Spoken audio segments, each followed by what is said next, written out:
Hi folks, Toad here with Visordown.com, and welcome to our first impressions sort of introduction review, for want of a better phrase, of the new Yamaha MT-09 2021 model. It's gone through its third update and its biggest update since the bike was launched.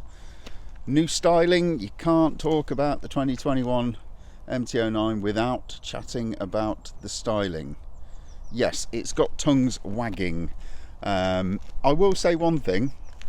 In the press photos, which are kind of all taken from sort of this angle, it looks a lot more extreme. Once you actually see it in the flesh, it doesn't actually look a lot like it does in the photos, and it's easier on the eye in the flesh, shall we say.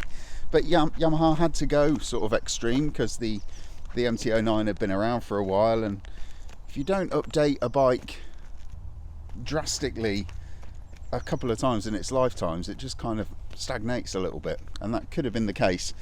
Another styling tweak, for want of a better phrase, are these functional sort of cold air intakes into the top of the airbox. They're quite nice, and you do get a nice bit of induction noise through those as well. The really big news though is in the oily bits of this, down in the bowels of that now 889cc engine. So it's a slightly longer stroke than before. We've got 3mm longer stroke, bringing it up to 49cc more capacity, 4 bhp more peak power. Peak torque is 68 pound-foot and arrives at about 7,000 rpm, which was 1,500 rpm lower than the previous model. So a little bit juicier in the middle and bottom range of the rev range there. It's still ballistically quick. It's still kind of as unhinged and mentally unstable as the MT-09 always was. That longer stroke motor has kind of chilled that character out a little bit, but it hasn't diluted it. I've not even run this thing in yet. It's brand spanking new. It had 30 miles on it when it got delivered to me. So, the engine does need to free up quite considerably, and it needs to have its first service. But yeah, still as bonkers as it always was. It's just got a slightly more easygoing nature if you just want to sort of take it easy and poodle around on the thing, which the old bike wouldn't really let you do. So it's also lighter, significantly lighter for this year. So we've got 189 kilograms ready to ride, which is 4 kg lighter than before. There's a lot of things that have gone into making that weight reduction, part of which is these new fancy, what Yamaha are calling them, spin forged wheels. So the wheels are, the material in the wheels is basically squished at really super high pressure as it's being forged, and it results in some parts of the wheel rim being just over 1 millimeter thick, which is ridiculously thin.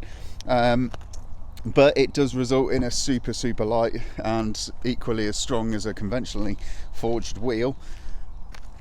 And yeah, the net result is it's light and it feels light, and that unsprung mass, you make a bike lighter in that area, you make the wheels lighter, and it becomes immediately evident that it's happened, and you can feel it on this. It is super quick to turn, accelerate, and the brakes feel ever so sharp as well.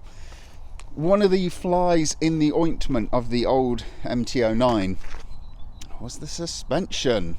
It was prone to feeling a bit pogo-y, underdamped, and a bit budget. So Yamaha have gone at it. They've got new forks, which are KYB 41mm USD forks that have got preload, compression, and rebound damping adjustability. And have a look at the tops of the forks there. And it's night and day compared to the old bike. If you rode the previous MT-09 back to back with this one, it would be absolutely night and day. It just feels a lot more composed. The suspension just feels a lot classier. It's definitely not as kind of wallowy and soft, but it's also not nervous. It feels like a very well set up bike. They've done a good job with that, and I'm really impressed with the suspension. To be fair though, they really had to do something with the suspension because it had been around for a couple of generations already, and it was kind of the one thing that everybody who rode it said it needs better suspension on it. I know they've got the SP version, which has got even trickier suspension still, but having the setup as it was suboptimal. We've got an up and down quick shift as standard on the bike. It's also got a new an improved slip and assisted clutch. We've got an IMU which is derived from the Yamaha R1, so they've really thrown everything and the kitchen sink at it. So with that new R1 derived IMU system, we have lean sensitive traction control, we have slide control, we have lift control, and finally rounding out the changes for this year, we have a new 180 section rear tyre. So I mean, it's really hard for me to actually make a judgment on it because I've not really spent any miles on it. I think I've done about 100 miles or so far, and there are going to be a lot more miles getting done this year. I mean, it is obviously a better bike than the previous MT-09. I mean, you slot better forks in the MT-09 and you've immediately made that version a better vehicle. This one though, with that new engine, it just seems a much more refined package. It feels like a more complete motorcycle, which would be easier to live with on a day-to-day basis. Not that the old one was hard to live with, but that engine would just be getting you into trouble. It was like an excitable little puppy that just always wanted to go out and play, and this one has a bit more of a refined edge.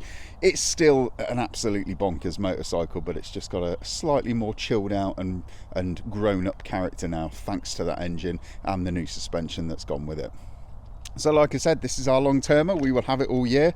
I have a feeling it will be getting passed around between myself and Alex once we've got the thing running and so on and so forth. But stick around, there will be plenty more updates on this model as and when we have them.